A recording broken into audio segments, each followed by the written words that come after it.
Hello friends, KSR academy commerce institute के YouTube channel पर एक बार फिर से आपका हार्दिक स्वागत। फ्रेंड्स, हम इनकम टैक्स की सीरीज यानी कि एक्सपर्ट इन इनकम टैक्स के अंदर हमने प्रीवियस वीडियो के अंदर कवर किया था हाउस प्रॉपर्टी के सेक्शन को हम कवर कर रहे थे। आज हम बात करने वाले हैं कि अगर आप कोई हाउस प्रॉपर्टी रेंट पर दे रहे हो तो उसकी इनकम आप किस तरह से कैलकुलेट करोगे। दैट मीन्स कि वो इनकम किस तरह से टैक्सेबल होगी, कितनी इनकम टैक्सेबल होगी, उसके अंदर आपको क्या क्या डिडक्शंस मिलेंगे, ये आज हम इस वीडियो के अंदर कवर करने वाला हैं। सबसे पहले हम बात करते हैं कि ये जो प्रॉपर्टी होती है आपकी किस किस टाइप से रेंट पे दी जाती है। सबसे पहले यहां पर देखते हैं late out property. Late out property का मतलब होता है कि सर ये जो पूरी प्रॉपर्टी थी, ये पूरी प्रॉपर्टी आपने किसी को रेंट आउट मतलब रेंट पर दे दी, यानी कि पूरे 12 महीनों के लिए दे दी। Property not actually occupied by the owner. Property not actually occupied by the owner मतलब कि ये जो प्रॉपर्टी है वो ऑक्यूपाइड नहीं की है, वो प्रॉपर्टी के अंदर वो नहीं रह रहे थे। क्या उस कंडीशन में भी क्या हमको इनकम टैक्स पे करना होगा? सेल्फ ऑक्यूपाइड प्रॉपर्टी मतलब कि जो प्रॉपर्टी आपने परचेज की है उसमें आप रह रहे हैं, उसको हम बोलते हैं self occupied property. Partially let out and partially self occupied property मतलब कि आधे घर में आप रह रहे हो, आधा घर आपने किसी को रेंट पर दे रखा है, तो उसकी इनकम किस तरह से कैलकुलेट करेंगे? Deem to be let out property, that means property आपने किसी को रेंट पर नहीं दे के रखी हुई है, फिर भी उसको हम लेट आउट मानेंगे, यानी कि रेंट पर दी ऐसा मानेंगे और उसके ऊपर हम इनकम कैलकुलेट करेंगे और उसके ऊपर हम इनकम टैक्स पे करेंगे, वो भी इनकम फ्रॉम हाउस प्रॉपर्टी के अंदर। And recovery of arrear of rent and unrealised rent, यानी कि सर आपका पिछला कोई रेंट बाकी था या फिर कोई एरियर ऑफ रेंट था, आपकी कोई किसी के साथ डिस्प्यूट हो रहा था, डिस्प्यूट चल रहा था, और वो रेंट अगर आपको प्रीवियस का कोई भी रेंट अगर आपको अभी मिला है तो उस कंडीशन में वो आपकी किस तरह से टैक्सेबल होगा इनकम के अंदर, ये सब कुछ हम आने वाले वीडियोस के अंदर डिटेल में कवर करने वाले हैं। तो आज हम बात करने वाले हैं कि सर अगर आप कोई लेट आउट प्रॉपर्टी का सिंपल सा मतलब कि अगर आपने कोई प्रॉपर्टी रेंट पर दे के रखी हुई है और वहां से आपको क्या आ रही है, रेंटेड इनकम आ रही है, तो उसका कंप्यूटेशन हम किस तरह से प्रिपेयर करेंगे, यानी कि income from house property. House property की इनकम आपके लिए किस तरह से टैक्सेबल होगी वो हम कवर करने वाला है। तो चलिए यहां पर देखते हैं। उसका यहां पर एक स्टेटमेंट दे रखा है, ये स्टेटमेंट आपको यहां पर दिख रहा है सर।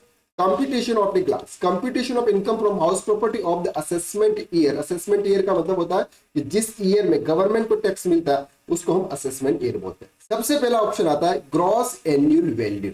अब सर ये ग्रॉस एनुअल वैल्यू क्या होता है? सिंपल, ग्रॉस एनुअल वैल्यू को हम अगर सिंपल वे में समझे तो ग्रॉस एनुअल वैल्यू का मतलब होता है कि सर आपने जो भी प्रॉपर्टी रेंट पर दी उसका जो भी एक्चुअल रेंट आपने रिसीव किया, क्या किया, actual rent. Practical point of view से देखिए, अगर एग्जाम पॉइंट ऑफ व्यू से अगर बीकॉम या बीएम सीए या सीएमएस की एग्जाम बात करें तो वहां पर बहुत सारे ऑप्शन, लेकिन प्रैक्टिकल पॉइंट ऑफ व्यू की अगर हम बात करते हैं तो जो भी प्रॉपर्टी आपने रेंट पर दी, फॉर एग्जाम्पल 15,000 पर मंथ का रेंट था। कितना रेंट था? 15,000 पर मंथ का रेंट था, और आपने 12 मंथ के लिए रेंट पर दी, तो 15,000 multiply by 12 is equal to 1,80,000। This is the gross annual value, जिसको हम हिंदी शॉर्ट में बोलते हैं GAV. GAV gross annual value. Gross annual value किस तरह से फाइंड करेंगे? ग्रॉस एनुअल वैल्यू का सिंपल सा मतलब है आपने पूरे साल या फिर जितने भी महीने आपने रेंट पर देख के रखे, वहां से आपको जो भी एक्चुअल में रेंट रिसीव हो रहा है वो आपके लिए ग्रॉस एनुअल वैल्यू है, प्रैक्टिकल लाइफ की अगर हम बात करें तो। Okay, and less municipal tax. अब सर ये जो प्रॉपर्टी है, इस प्रॉपर्टी की हम बात करते हैं लेट आउट, इसकी बात करते हैं लेट आउट प्रॉपर्टी। तो जब लेट आउट प्रॉपर्टी होती है उसमें से हम जो भी जीएवी होता है उसमें से हम म्युनिसिपल टैक्स माइनस करते हैं। क्या माइनस करते हैं? Municipal tax. अब ये बात ध्यान में लगा दीजिए, सर म्युनिसिपल टैक्स आप जो भी पे करोगे ना, ये एक्चुअल में पेमेंट होना चाहिए, यानी कि एक्चुअल बेसिस पे हम इसको कंसीडर नहीं करेंगे।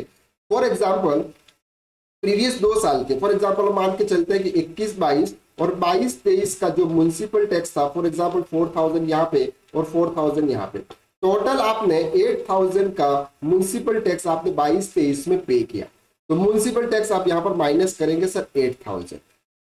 क्लियर हो गया? मतलब जो भी आप म्युनिसिपल टैक्स पे करते हो उसका एक्चुअल में पेमेंट होना चाहिए, और वो भी किसके द्वारा, वो भी उस ओनर के द्वारा होना चाहिए जो उस प्रॉपर्टी का ओनर, उस प्रॉपर्टी के ओनर के द्वारा वो पेमेंट होना चाहिए। अगर कोई रेंटेड पर्सन यानी कि जो उस घर में रेंट पर रह रहा है वो अगर म्युनिसिपल टैक्स का पेमेंट करता है तो क्या उनको डिडक्शंस मिलेगा? Answer is no. तो क्या ध्यान रखना है आपको म्युनिसिपल टैक्स में? म्युनिसिपल टैक्स में सबसे पहले एक्चुअल में अगर पेमेंट होना चाहिए, और दूसरा पेड बाय ओनर। जैसे ही जीएवी ग्रॉस एनुअल वैल्यू आपकी रेंट में से आ गया, म्युनिसिपल टैक्स हम माइनस करेंगे, उसको हम बोलते हैं नेट एनुअल वैल्यू। क्या बोलेंगे? Net annual value. Net annual value में कोई ना कोई फिगर आपका जरूर आएगा। फॉर एग्जांपल 1,80,000 रुपीज हमारा रेंट था, 8,000 हमने माइनस कर दिए तो 1,72,000 यहाँ पे आपका आ गया सर एनएवी यानी कि net annual value. Net annual value कैसे आएगी? GAV minus municipal tax paid. क्या आता है? GAV minus municipal tax paid by owner. अब एनएवी आ गया, एनएवी से हम क्या करेंगे? डिडक्शंस माइनस करेंगे सेक्शन 24A। ये जो सेक्शन 24A का जो डिडक्शन है जिसको हम बोलते हैं स्टैंडर्ड डिडक्शन। क्या बोलेंगे? Standard deduction. ये होता है सर 30% ऑफ एनएवी। क्या होगा? 30% ऑफ एनएवी। दैट मीन्स कि आपकी ये जो भी एनएवी आई है, नेट एनुअल वैल्यू आई है, उसका आप 30% स्लैब डिडक्शंस करते हैं। उसमें कोई वो रेट नहीं देखना है कि इनकम कितनी है कितनी है, जितनी भी इनकम है उसका 30% आपको डिडक्ट कर देना है। तो जैसे यहाँ पर हमारी 1,72,000 है, तो 1,72,000 का 30% अगर हम करते हैं तो ये फिगर आता है हमारा 51,600। क्या फिगर आएगा sir? 51,600 minus section 24 subsection B interest on loan. क्या माइनस आएगा सर? Interest on loan. अब ये इंटरेस्ट ऑन लोन का मतलब क्या होता है सर? ये जो प्रॉपर्टी आपने किसी को रेंट पे दे रखी है वो प्रॉपर्टी आपने लोन पे लिया। क्या पे लिया? लोन। यानी कि उस प्रॉपर्टी आपने लोन लिया वो भी कौन सा होना चाहिए? होम लोन होना चाहिए सर। होम लोन लिया हुआ उस प्रॉपर्टी पे, और उस प्रॉपर्टी को जब आप होम लोन की इंस्टॉलमेंट पे करते हो पूरे 12 महीनों की, तो उसमें आपका एक प्रिंसिपल अमाउंट होता है और एक इंटरेस्ट अमाउंट होता है। ठीक है? तो ये जो इंटरेस्ट का अमाउंट है उसकी डिडक्शंस आपको section 24 subsection B interest on loan house property के अंदर मिलती है। और उसकी लिमिट अगर आपने वो प्रॉपर्टी रेंट पर दे के रखी है यानी कि रेंटेड प्रॉपर्टी है तो अनलिमिटेड है। यानी कि ये प्रॉपर्टी, ये रेंट जो इंटरेस्ट है वो इंटरेस्ट अनलिमिटेड आप उसका डिडक्शन ले सकते हैं। फॉर एग्जांपल हमने 1 लाख रुपीज का इंटरेस्ट पे किया तो आप ये 1 लाख रुपीज माइनस करेंगे तो 1,72,000 माइनस 1 लाख माइनस 51,600 ये आया 20,400। कितना आया? 20,400 is income from house property. Income from house property. Clear हो गया आपको यहां तक? क्या आया ये? Income from house property. तो इनकम फ्रॉम हाउस प्रॉपर्टी का कैलकुलेशन कैसे करते हैं? अगर प्रॉपर्टी लेट आउट है तो लेट आउट में आपको जीएवी फाइंड करना। जीएवी जो होगा वो आपका एक्चुअल जो भी आपने रेंट रिसीव किया वो होगा, और इसके माइनस उसमें माइनस करना आपको म्युनिसिपल टैक्स अगर आपने पे किया है तो माइनस करना, एक्यूरेट बेसिस से माइनस नहीं होगा। तो जैसे आप जीएवी में से म्युनिसिपल टैक्स माइनस करोगे फिगर आपका एनएवी आएगा जिसको हम कहते हैं net annual value. Net annual value में आपको दो डिडक्शंस मिलते हैं। एक डिडक्शन आपको स्टैंडर्ड डिडक्शंस मिलता है जो सेक्शन 24 सबसेक्शन ए का मिलता है, वो 30% ऑफ एनएवी मिलता है। 30% ऑफ एनएवी आपकी जो भी एनएवी है नेट एनुअल वैल्यू उसका 30% आप फ्लैट डिडक्शन यहाँ पर ले लेंगे। और सेक्शन 24 सबसेक्शन बी में इंटरेस्ट ऑन होम लोन, जो भी आपने होम लोन लिया उसका इंटरेस्ट वो भी अनलिमिटेड अगर प्रॉपर्टी आपने रेंट पर दे रखी है तो। वो प्रॉपर्टी आपने अगर रेंटल प्रॉपर्टी है तो अनलिमिटेड। हम बात करेंगे सेल्फ ऑक्यूपाइड प्रॉपर्टी में, उसमें क्या होगा वो हम आने वाले लेक्चर्स में कवर करेंगे। तो आई होप कि आपको सिर्फ ये वाला समझ में आ गया कि अगर कोई प्रॉपर्टी आप रेंट पर दे रहे हो तो उसका कैलकुलेशन आप किस तरह से करते हैं और वो इनकम आपके लिए किस तरह से टैक्सेबल होती है। तो जैसे आप यहाँ पर देख रहे हैं 20,400 will be taxable as a income from house property head में।